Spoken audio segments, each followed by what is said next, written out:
देने वाली भीड़ किसकी है? हमारी है ना। सड़कों को बनाने वाले, कंक्रीट बिछाने वाले, तारकोल बिछाने वाले, हाथों में छाले पड़ जाते हैं। सड़क बनाने वाली भीड़ किसकी है? लेकिन अरबों खरबों की गाड़ियां दौड़ाने वाले कौन लोग हैं? जो तुम्हें हमेशा गुलाम बनाकर रखना चाहते हैं। खूबसूरत लड़कियां हमारी, लेकिन बॉलीवुड में हीरोइन किनकी? उनकी। मजबूत लड़के हमारे, लेकिन बॉलीवुड में हीरो कौन बन जाते हैं? नकली बॉडी दिखाकर वो बन जाते हैं 15% वाले। क्यों बन जाते हैं? क्योंकि बंटवारा न्याय का नहीं हुआ। हल चलाने वाले हमारे लोग खेती में, बीज डालने वाले हमारे लोग, रुपाई करने वाले हमारे लोग, काट कर उसे घरों तक पहुंचाने वाले, गोदामों तक पहुंचाने वाले कौन? हमारी भीड़। लेकिन बड़े बड़े गोडाउनों की मालिक वो 15% लोग। क्यों है? हम मजदूरी हम करते हैं, लेकिन हम मालिक नहीं है। खेतों में भी हल हम चलाते हैं, लेकिन जमीनों की भूमि हमारे नाम नहीं। देश की जितनी फसल काटी जाती है, कौन काटता है? मुझे बताइए। हमारे लोग काटते हैं, हम काटते हैं, तो उनके मालिक क्यों नहीं है फिर हम? खेती उनकी है। क्यों? क्योंकि तुमने बंटवारे की मांग नहीं करी कभी। इन बलिष्ठ हाथों से हल तो चलाए, लेकिन कभी अपनी जुबान से ये नहीं कहा कि जब हल हम चलाते तो जमीन तुम्हारी कैसे होगी भैया। काशीराम साहब एक नारा कहा करते थे अक्सर लोगों के बीच में कि जो जमीन सरकारी है वो जमीन हमारी है। और देखिए, जो असली जमीन के वारिस थे, आज वो उन जमीनों पर भूमिहीन होकर के उन्हीं जमीनों पर मजदूरी कर रहे हैं। शहर नगर जिन्होंने बसाए, मान लो कोई भी बिल्डिंग बन रही है, कोई नगर बस रहा है, कोई नया शहर बस रहा है, सारी बिल्डिंगों का निर्माण करने वाले कौन लोग हैं? हमारी भीड़ है। तो सारे शहर बसाने वाले ये लोग, लेकिन जब शहर बसकर तैयार हो जाते तो इनके रहने की जगह कहाँ होती है? गंदगी की जगह, छोटी छोटी गलियों में, बस्तियों में। क्यों? जब देश का बंटवारा, जब देश आजाद हो चुका है, तो इतनी गुलामी क्यों? इसका मतलब अभी देश आजाद नहीं हुआ। हमारे समाज के लिए एक आजादी बाकी है। ब्राह्मणों ने अंग्रेजों से आजादी ले ली, लेकिन हमारे समाज ने अभी ब्राह्मणों से आजादी लेनी बाकी है। और ये तीसरी आजादी हमें लेनी होगी, तभी हम आजाद होंगे। इस आजादी में हमारे बच्चों पर नौकरी होगी, इस आजादी में हमारे बुजुर्गों पर जमीन होगी, इस आजादी में हमारी महिलाएं MP MLA बनेंगी। इस आजादी में कोई नीच अछूत के अगर किसी को नीचे नहीं गिरा सकता, सब बराबर होंगे। हम तीसरी आजादी का आंदोलन चला रहे हैं बहुत शांतिपूर्ण तरीके से। बस खड़े होकर बोलना सरकार से, हमें आजाद कर दो। तो तुम्हारे बेड़ियां डालने लगी, कैसे आजादी चाहिए? तब हमारा जवाब होगा, आजादी चाहिए बराबरी की। कोई जाति से ऊंचा होकर, जन्म जात ऊंचा होकर के हम पे राज कैसे कर सकता है? वोट हम करते हैं 99%, तो प्रधानमंत्री हमारा क्यों नहीं? वोट हम करते हैं 99%, तो प्रधानमंत्री और मुख्यमंत्री तुम्हारे क्यों? जबकि वोट की पावर तो नागरिक की है ना। तुम्हारे वोट में भी इतनी ताकत है और हमारे वोट में भी इतनी ताकत है। हम वोट देकर भी तुम्हारे गुलाम हैं और तुम वोट लेकर भी हमारे मालिक बन जाते हो, और हमारे ऊपर अपनी ताकत का इस्तेमाल करते हैं। हमें हमारे बच्चों को, हमें हमारे लोगों को आजाद कराने के लिए इस तीसरी आजादी का बिगुल बजाना होगा। हमें किसी के साथ मारपीट नहीं करनी, हमें किसी के साथ गाली गलौज नहीं करनी, हमें किसी से कोई झगड़ा नहीं करना, हमें किसी से कोई तू तड़ाक नहीं करनी, हमें कोई हिंसा नहीं करनी। हमें शांतिपूर्ण तरीके से सरकार के सामने खड़े होकर कहना है कि हमें तीसरी आजादी। जब तुम अंग्रेजों से आजादी लेने के लिए आंदोलन चला सकते हो, तो हम तुमसे आजादी लेने के लिए आंदोलन क्यों नहीं चला सकते? जब तुम्हें अंग्रेज आजाद करके इस देश को छोड़कर जा सकते हैं, तो तुम हमें आजाद करके इस देश को छोड़कर क्यों नहीं जा सकते? नहीं जा सकते तो हमारे साथ बराबरी से रहो। हमें नीच कहने का कोई हक नहीं है, हमारी जमीनों पर कब्जा करने का कोई हक नहीं है। हल अगर हम चलाएंगे तो जमीन हमारी होगी। छाती का सीना फाड़कर अगर हम जमीन को उपजाऊ बना सकते हैं तो केवल कागजों पर नाम लिखने में तुम्हें क्या दिक्कत है हमारा? अगर हम फैक्ट्री, कारखाने, कंपनियों, शॉपिंग मॉलों में अगर हम मजदूरी कर सकते हैं तो उनके मालिक क्यों नहीं बन सकते? ये अनिल जाने कौन सी मेहनत करते हैं जो इनके पास अरबों खरबों रुपया? बताओ क्या करते हैं वो? मेहनत कौन करता है? जो मेहनत वर्ग है, जो कमेरा वर्ग है, वो रोटियों को तरस रहा है। जो कमेरा वर्ग है वो अपने बच्चों को स्कूल में एडमिशन के लिए तरस रहा है। और जो निकम्मा और कामचोर वर्ग है जो बैठ के खाता है, सिर्फ जो लोगों को उल्लू बनाता है, जो लोगों से कहता है तेरा भाग्य बदल दूंगा, तेरे हाथ देख करके तेरी रेखाएं बदल दूंगा, तेरा दुख काट दूंगा, वो देश की सारी संपत्ति पे कब्जा करके बैठा है। और जो रात दिन हथौड़ी चलाता है, जो रात दिन खेतों में मजदूरी करता है, जो रात दिन तुम्हारी सड़कों पे मजदूरी करता है, तुम्हारे मकान बनाने में मजदूरी करता है, वो खुद अपने लिए छत बनाने के लिए तरसता है। उसकी पूरी जिंदगी निकल जाती है सोचने में कि मैं कब अपनी छत बना पाऊंगा। क्यों? कारण यही है कि हमने कभी मांग नहीं की। हल हम चलाएंगे तो जमीन पे नाम भी हमारा होना चाहिए। अगर सड़कें हम बनाएंगे तो इन पे हमारी संख्या के अनुपात में गाड़ियां दौड़नी चाहिए। हम 100 होकर भी 3 लोगों से गुलाम हैं हम। मान लो 100 लोग हैं, 100 रोटियां हैं और 100 रोटियों में से 90 रोटी 10 लोग खा रहे हैं। 100 में से 90 रोटी 10 खा रहे हैं। अब कितनी बची? 100 में से 90 निकाल दी तो केवल 10 बची। अब वो 10 रोटी हम 100 लोग खा रहे हैं। भूखे मरेंगे कि नहीं मरेंगे? गरीबी होगी कि नहीं होगी? कमजोरी होगी कि नहीं होगी? लाचारी, बेबसी होगी कि नहीं होगी? अपराध होगा कि नहीं होगा? जब रोटी नहीं मिलेगी तो व्यक्ति चोरी करेगा, मारा मारी भी करेगा, हो सकता है किसी के साथ खींचातानी करे, हत्या भी हो जाए। अपराध बढ़ेगा नहीं बढ़ेगा? फिर कहते हैं कि ये समाज तो बड़ा अपराधी है। महिलाओं का देह व्यापार भी बढ़ेगा उसमें। औरतें मजबूर होंगी तो अपने शरीर को बेचने के लोग उनके शरीर पर नजर रखेंगे। जब कमजोर होगा तो उसी का शोषण होगा ना। जो कमजोर होगा शोषण उसी का होगा। मजबूर का तो कोई शोषण नहीं कर सकता ना। मजबूर का शोषण करने के लिए कोई आंख उठाता है? तो इस शोषण को रोकने के लिए हमें तीसरी आजादी का बिगुल बजाना पड़ेगा। और हम ये लड़ाई अब शुरू कर रहे हैं और हमें इस लड़ाई का आधार प्रेम, भाईचारा और एकता रखना है। हम सब मिलकर इस लड़ाई को लड़ेंगे। आपके लिए बहुत दूर नहीं है। दिल्ली में पूरे देश भर की महिलाओं को हम बुलाएंगे। हमारी महिलाएं जो आडंबर में, पाखंड में, बाबाओं के चक्कर में, पूजा में, पाठ में, व्रत में, दिवाली, होली में लगी पड़ी हैं, वो सोच रही है वहां से उनका उद्धार हो जाएगा। उद्धार यहां से होगा जिस दिन आप अपनी जबान से ये कहने लगोगी अगर हल हम चलाएंगे तो जमीन के मालिक हम होने चाहिए, वरना हम हल चलाना छोड़ दें।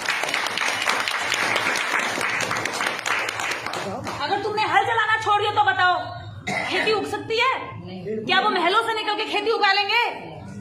मुझे बता दो एक बार भी, क्या वो 2 फावड़े जमीन पर मार सकते हैं? नहीं मार सकते ना। तो जमीनें बंजर हो जाएंगी, लोग रोटी रोटी को तरस जाएंगे, दाने दाने को तरस जाएंगे। जो पूरे देश को रोटी उगा कर देते हैं उनके नामों पर जमीनें ही नहीं है। जो पूरे देश को सब्जी उगा कर देते हैं उनके घरों में सब्जी नहीं है। जो पूरे देश के मकान, बिल्डिंग और अपार्टमेंट बनाते हैं उनके सरों पर छत नहीं है। कैसा अन्याय है ये? कहां हुई फिर आजादी? कैसे कहते हैं कि हम आजाद हो गए? क्या ये आजादी है? आप लोगों ने आजादी की लड़ाई ही नहीं लड़ी। अगर वोट का अधिकार मिल गया तो ये डॉक्टर अम्बेडकर ने दे दिया। अगर अच्छे कपड़े पहनने का अधिकार मिल गया तो इसकी लड़ाई हमने नहीं लड़ी, ये बाबा साहब डॉक्टर अम्बेडकर ने दे दी। कोई लड़ाई हमने लड़ी है क्या? बताओ कोई लड़ाई लड़ी हो तो। और जो लड़ाइयां आपने लड़ी है वो जीती हैं। अगर ये रविदास मंदिर आपने बनवाया होगा तो इसके लिए आपके लोगों ने लड़ाई लड़ी होगी, तो ये मिल गया। और जिस दिन आप ये हल वाली और जमीन वाली लड़ाई लड़ेंगे उस दिन ये लड़ाई भी आप जीतेंगे। सीधा 2 टूक बात है। हमारी जितनी संख्या है हमें संख्या के हिसाब से दे दो। अगर हम 100 में से 90 हैं तो 90 हमारा हिस्सा दे दो, बाकी तुम रख लो। हमें बेईमानी नहीं चाहिए। हम तुम्हारा छीनेंगे नहीं। हम देश के अंदर 90% लोग हैं, हमारा 90% दे दो भैया। जब 90 लोगों को 90 रोटी मिलेंगी तो एक आ जाएगी। कोई भूखा मरेगा? नहीं मरेगा, क्योंकि सबको हिस्सा मिल जाएगा। घर में अगर 4 बेटे और 4 बीघे जमीन है, एक को दे दो 3 बीघे और 4 को दे दो 1 बीघे, तो क्या ये न्याय हुआ? अन्याय हो गया ना। यही अन्याय हमारे साथ देश में हुआ है। भोली भाली जनता को बताया नहीं गया। अगर बता दिया तो ये बगावत कर देगी, अगर बता दिया तो ये छीन लेगी, ये लड़ाई लड़ेगी, ये आंखें दिखा देगी, ये दबकर झुककर काम नहीं करेगी। फिर आज तो झुककर काम करती है, क्योंकि इसे ये पता है कि ये जमीन मेरी नहीं है। जितनी ये पता चल गई मेरी ही है और मेरी जमीन पर दूसरे ने कब्जा कर रखा और मुझसे हल चलवा रहा है, मुझे जो मजदूरी नहीं देता, तंग करता, परेशान करता है, तो वो क्या करेगा? वो हल जो जमीन में चला रहा है, वो हल खड़ा होकर ऐसे कर देगा। जो यहां हल चला सकता है वो क्या ऐसे नहीं कर सकता? इसलिए वो डरता है कि इसके बाजुओं में बहुत ताकत है। उस समाज का पुरुष भी इतना ताकतवर नहीं होता यहां से जितनी इस समाज की औरतें होती हैं, क्योंकि वो सुबह से उठती हैं, रात को 12 बजे तक काम करती हैं।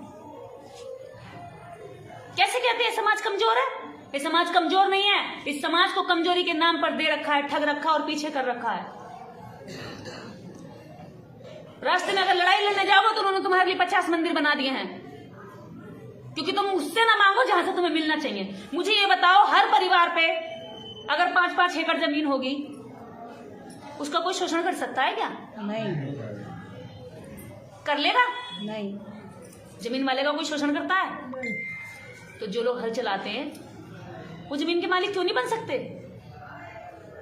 सरकारें फिर कर क्या रही हैं? इसका मतलब ये सरकारें हमारे लिए नहीं बनी है, वोट हमसे लेती हैं। लड़ाई लड़नी पड़ेगी, और जिस दिन ये हल चलाने वाले बाजू सरकारों की ओर नजर करने लगेंगे, रास्तों में तुम्हें मंदिर आएंगे, बाबा आएंगे, त्योहार आएंगे, किसी में नहीं उलझना है। सारा समय और पैसा अपनी लड़ाई में लगाना है। वो कहेंगे यहाँ पे दान दे दो, ये गंगा नहाइयाओ, इस बाबा के दर्शन करिए और दुख कट जाएंगे। नहीं कटेंगे। कितने दर्शन कर लिए आज तक तुमने? कितने त्योहार मना लिए आज तक तुमने? कभी दुख कटे? कभी तुम्हें बीघा बीघा जमीन भी मिली? कभी तुम्हारे बच्चों को नौकरियां मिली? कभी तुम्हारे इन शहरों में मकान बने? हाँ ना का जवाब दो। हाँ ना का जवाब दीजिए आप लोग।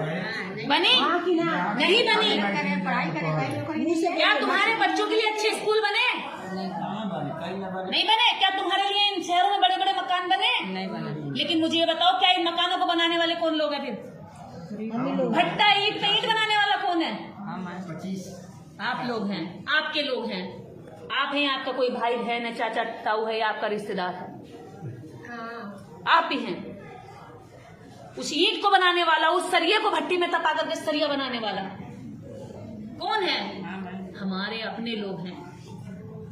उन्हीं के पास उनको कहते हैं कि वो कमजोर है। अरे कमजोर कह करके पीछे धकेल दिया।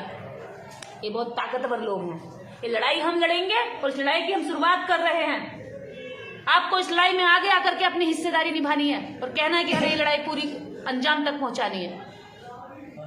हो सकता है इस लड़ाई में मेरे ऊपर हमले भी हों, हो सकता है इस लड़ाई में मुझे जेल भी हो जाए, लेकिन ये आंदोलन नहीं रुकना चाहिए। यस। हो सकता है वो मुझे अरेस्ट करें कि आप लोगों को भड़का रही हैं, क्योंकि वो तो ये चाहते हैं ना, इतनी बड़ी संख्या में फ्री के मिले हुए गुलामों को कौन चाहेगा आजाद करना? आप ही बताओ, जब आपके 4 नौकर चाकर लगे हो, गाड़ी साफ करने वाला अलग हो, सब्जी उगाने वाला अलग हो, कपड़े धोने वाला अलग हो, प्रेस करने वाला अलग हो, घर में खाना बनाने वाला अलग हो, सर की चंपी करने वाला अलग हो, शरीर पर मालिश करने वाला अलग हो, आप चाहोगे आपके नौकर चाकर आपको छोड़कर भाग जाएं? वो भी बगल में अपना मकान बना लें? उन्हें पता है हमारे बंगलों की फिर कीमत गिर जाएगी, क्योंकि हमारे बंगलों की बगल में इनके भी मकान बन जाएंगे। आज जो हमारा छोटा सा बच्चा इनके बुजुर्गों को तू तू बेबे करके बोलता है, फिर वो भी इज्जत से बोलना पड़ेगा। हमारा बुजुर्ग भी उनके बच्चे के सामने इज्जतदार नहीं, उनका कुत्ता बिल्ली भी आप से बोलते हैं और हमारे आदमी को तू तू से बोलते हैं। ये है हमारी इज्जत। मतलब ये हुआ कि उनके लिए कुत्ते और बिल्ली जो उनके पालतू जानवर हैं वो ज्यादा कीमती हैं, वो ज्यादा इज्जतदार हैं उनकी नजरों में, और हम नहीं है। उनके कुत्ते बिल्ली भी गाड़ियों में घूमते हैं, काजू बादाम भी खाते हैं, लेकिन वो कभी हमारे बच्चों पर दया नहीं करेंगे कि इनका हिस्सा भी दे दो। तो इसका मतलब क्या हुआ? ये आजादी नहीं है। भारत में कुत्ते और बिल्ली तक आजाद हो गए, लेकिन हमारे दलित लोग अभी भी गुलाम हैं। हमें ये गुलामी तोड़नी होगी। ये गुलामी देवरियों की नहीं है, हथकड़ियों की नहीं है, ये गुलामी दिमाग की है। दिमाग में ये सोच लिया कि हम आजाद हो गए, झूठी आजादी का ढोल बजा दे कि भी आजाद हो गए। हमें आजादी नहीं मिली है, हमने ये आजादी लेनी है। और इस आजादी में हमने कोशिश ये की है, हम सभी पुरुषों को बता दें कि इस आजादी की अग्रणी पंक्ति औरतों की रहेगी। हमें औरतों को आगे रखना है बाबा जी, हमें औरतों को आगे रखना है। जिस दिन ये लड़ाई आगे जाकर के लड़ेंगी, उस दिन सरकार जो काम 10 साल में करने वाली होगी, वो काम सरकार 2 साल में सुन लेगी।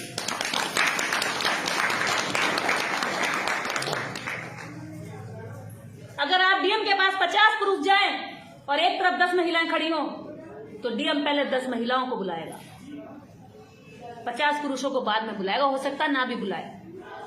ये औरतों की पावर है और हमारे समाज के पुरुषों को ये समझ करके इस ताकत का हमें हमारे समाज के हित में लगाना है।